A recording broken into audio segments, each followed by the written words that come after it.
നമുക്കൊരു mango sticky rice try ചെയ്ത് നോക്കിയാലോ. അതിന് വേണ്ടിയിട്ട് ഞാനിവിടെ യൂസ് ചെയ്തിരിക്കുന്നത് സാധാരണ ബസുമതി റൈസ് കേട്ടോ. നിങ്ങൾക്ക് ജാസ്മിൻ റൈസ് യൂസ് ചെയ്യാം. അത് നന്നായിട്ട് വേവിച്ച് എൻ്റെ വെള്ളം വറ്റിച്ചെടുക്കുക. എന്നിട്ട് അതിനകത്തേക്ക് തേങ്ങാപ്പാലിൻ്റെ ഫസ്റ്റ് പാൽ ഒഴിക്കുക. എന്നിട്ട് നന്നായിട്ട് കുറുക്കി എടുക്കുക. ഒരു തിക്ക് കൺസിസ്റ്റൻസി ആയിരിക്കണം, ഒരു സ്റ്റിക്കി ആയിരിക്കണം. അതാണ് അതിൻ്റെ ഒരു പരുവം.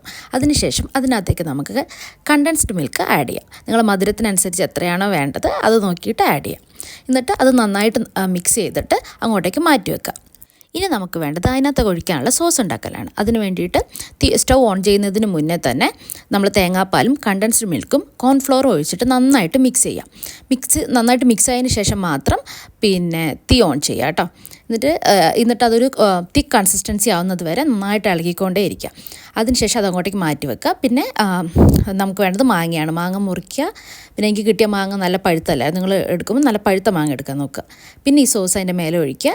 പിന്നെ സെസമി സീഡ്സ് ഉണ്ടെങ്കിൽ അത് യൂസ് ചെയ്യുക കേട്ടോ. എന്നിട്ടൊന്ന് ട്രൈ ചെയ്ത് നോക്കുക, അടിപൊളിയാണ്.